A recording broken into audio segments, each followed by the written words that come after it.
नमस्कार, प्रतीक्षा home recipe cooking चॅनलमध्ये तुमचं स्वागत आहे। आज आपण श्रीकृष्ण जन्माष्टमी स्पेशल मेवा पाक बनवणार आहोत।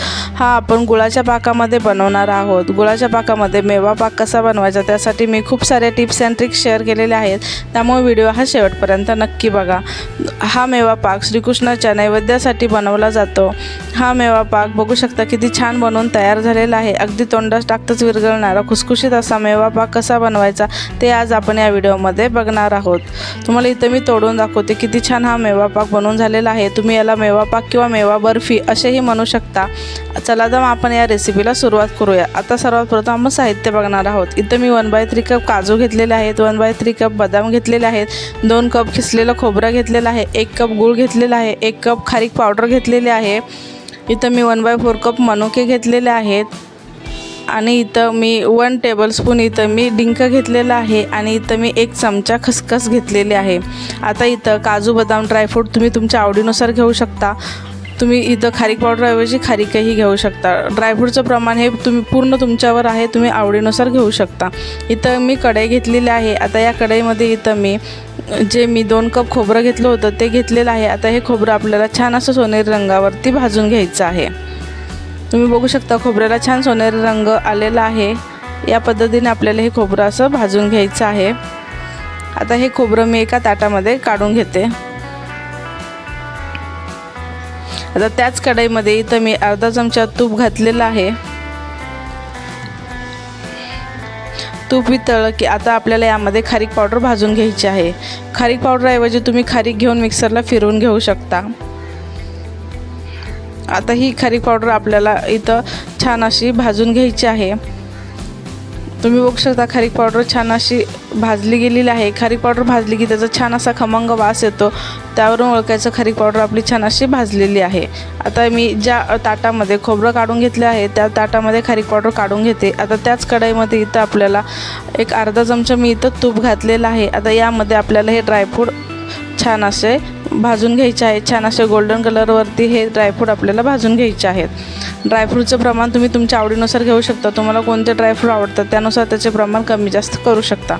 इथं मी सुरुवातीला असं बदाम भाजून घेतलेले आहेत, त्यानंतर यामध्येच मी काजू भाजून घेणार आहे। काजू हे लवकर भाजले जातात, बदाम भाजायला वेळ लागतो, त्यामुळे इथं मी सुरुवातीला बदाम भाजून घेतले थोडे आणि आता यामध्ये काजू घातलेले आहेत। आता हे दोन्ही आपल्याला छान असे गोल्डन रंगावरती भाजून घ्यायचं आहे।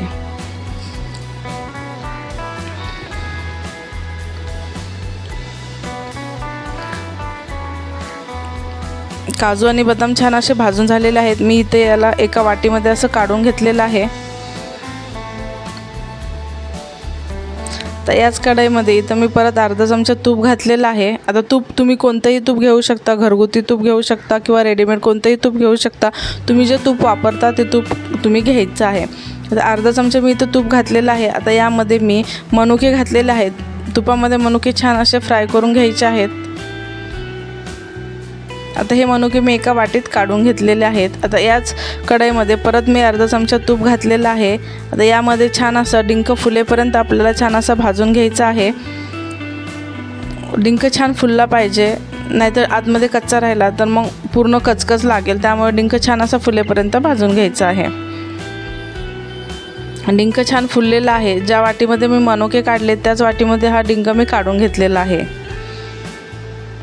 आता त्याच कढईमध्ये इथं मी अजून थोडंसं तूप घातलेलं आहे। आता यामध्ये आपल्याला खसखस भाजून घ्यायची आहे। आता खसखस भाजताना गॅस एकतर कमीच ठेवायचा आणि कढई खूप तापली असेल तर कढई बंद करायची, नाही तर खसखस करपू शकते। एकदम कमी गॅसवरती ही खसखस आपल्याला भाजून घ्यायची आहे।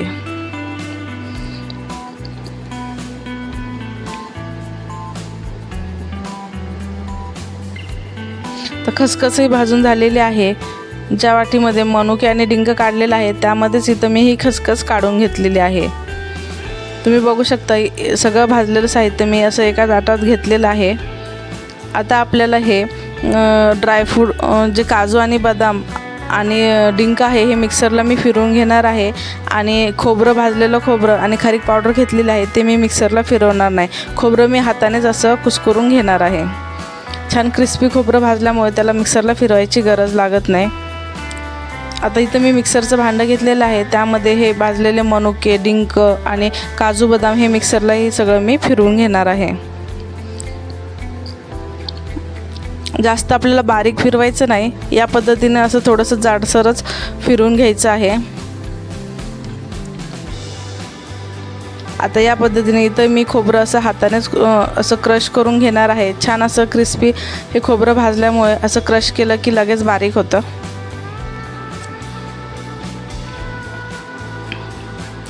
खोबरं मी क्रश करून घेतलं। आता त्यामध्येच ही खारीक पावडर मी असं मिक्स करून घेतलेली आहे। आता यामध्येच आपण मिक्सरला फिरवून घेतलेलं सगळं मिश्रण यामध्ये मिक्स करून घेणार आहोत। आता हे सगळं मिश्रण आपल्याला एकत्र असं मिक्स करून घ्यायचं आहे।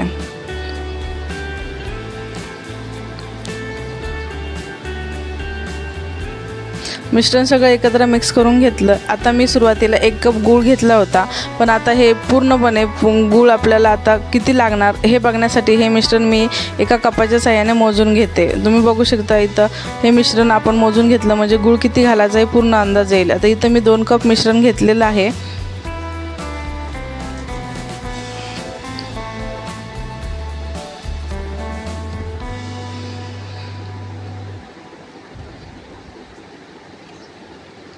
आपलं हे सगळं मिश्रण हे 3 कप मिश्रण झालेलं आहे आणि वरती एखादा चमचा मिश्रण आहे। पूर्णपणे हे मिश्रण आपलं 3 कप आहे, त्यासाठी इथं मी 1.5 कप गूळ घेणार आहे। आता एका बाउलमध्ये हे मी गूळ घेतलेला आहे। 3 कप मिश्रणासाठी इथं मी 1.5 कप गूळ घेतलेला आहे। अगदी परफेक्ट प्रमाण आहे, म्हणजे आपलं परफेक्ट पाक बनून तयार होईल आणि आपलं मिश्रणही कोरडं पडणार नाही। आता इथं मी कढई घेतलेली आहे। आता कढईमध्ये इथं मी 1 चमचा तूप घातलेला आहे। तूप वितळलं की आपल्याला यामध्ये गूळ घालायचा आहे आणि गुळाचा पाक बनवून घ्यायचा आहे।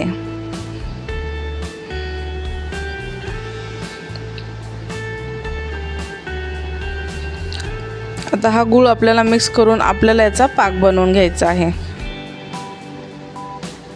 बघू शकता गूळ हा वितळायला लागलेला आहे। गूळ हा खाली चिटकू नये आणि लवकर वितळला जावा त्यासाठी इथं मी 1 टेबलस्पून पाणी घातलेलं आहे।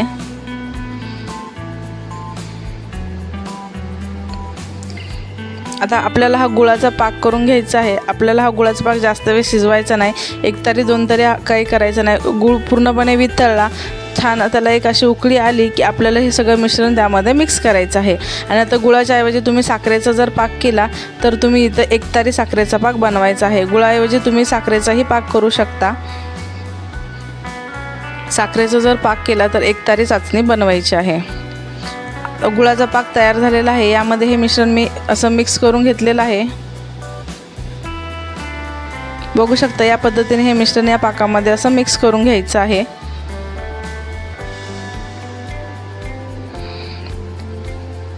मिश्रण इथं मी मिक्स करून घेतलेलं आहे। इथं मी विलायची पावडर टाकलेली आहे, तुम्ही तुमच्या आवडीनुसार टाकू शकता।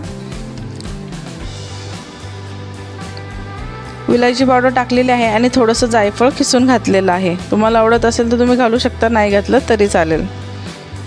आता हे मिक्स करताना मला थोडंसं असं कडक जाते, त्यामुळे इथं मी अजून 1 टेबलस्पून यामध्ये पाणी घालणार आहे। त्यामुळे हा पाक जरा लूज होतो आणि बर्फी आपली छान सेट होते। अजून इथं मी 1 टेबलस्पून पाणी घातलेलं आहे। आता हे सगळं आपण एकत्र मिक्स करून घेऊ। यामध्ये इथं मी 1 चमचा तूपही घातलेलं आहे। आता हे आपण सगळं एकत्र मिक्स करून घेऊ। पाणी घातल्यामुळे हा पाक लगेच थोडासा लूज होतो। जर तुम्हाला थोडंसं कडक वाटलं तर तुम्ही एखादा चमचा पाणी घालू शकता। तर मिश्रण आपलं छान तयार झालेलं आहे। इथं मी गॅसही बंद केलेला आहे। आता आपण मेवा पाक बनवण्यासाठी सेट करून घेणार आहोत। त्यासाठी इथं मी 1 ताट घेतलेलं आहे। ताटाला मी इथं बटर पेपर लावून घेतलेला आहे। बटर पेपर असेल तर लावा, नाही लावला तरी चालेल। ताटाला तुम्ही तूप लावून घेऊ शकता। तर सगळं मिश्रण या ताटावरती असं मी घेतलेलं आहे। मिश्रण हे गरम आहे तोपर्यंतच आपल्याला याला ताटामध्ये प्लेन करून घ्यायचं आहे।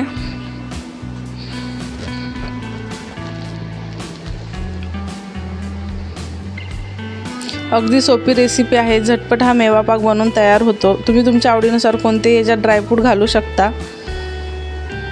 बघू शकता या पद्धतीने इथं मी हे सेट करून घेतलेलं आहे। हे मिश्रण मी असं सेट करून घेतलेलं आहे। हे मिश्रण इथं मी स्क्वेअर शेपमध्ये सेट करून घेतलेलं आहे। तुमच्याकडे जर बर्फीचा ट्रे असेल तर त्यामध्येही तुम्ही हे सेट करून ठेवू शकता। या पद्धतीने हे मिश्रण असं मी स्क्वेअर शेपमध्ये असं सेट करून घेतलेलं आहे। मिश्रण आपलं सेट झालेलं आहे। आता यावरती मी डेकोरेशनसाठी बारीक केलेले ड्रायफ्रूट टाकते। तुम्ही तुमच्या आवडीनुसार कोणते ड्रायफ्रूट टाकू शकता।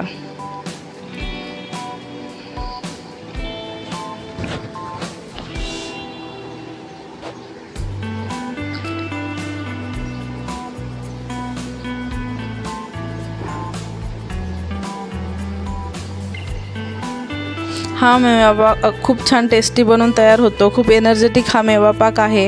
हेल्दी रेसिपी आहे। तुम्ही मुलांच्या टिफिनला देऊ शकता। लहान भुकेसाठीही बनवून ठेवू शकता खाण्यासाठी। बघू शकता आता हे आपण रेस्ट करून घ्यायचं आहे। एक अर्धा तास आपल्याला याला सेट होऊन द्यायचं आहे। अर्धा तासात हा मेवा पाक छान असा सेट होतो। अर्धा तास झालेला आहे। आता आपण याला कट करून घ्यायचं आहे। थोडंसं हे मिश्रण कोमट असतानाच आपल्याला याला कट करून घ्यायचं आहे। पूर्णपणे थंड होऊ द्यायचं नाही, नाहीतर मग कट करताना जरा कडक जाईल। त्यामुळे थोडंसं कोमट मिश्रण असतानाच आपल्याला हे कट करून घ्यायचं आहे।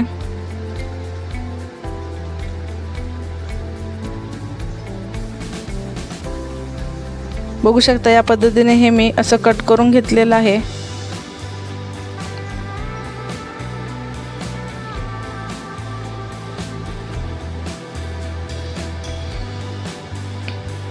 या पद्धतीने आपला हा मेवा पाक बनवून तयार आहे।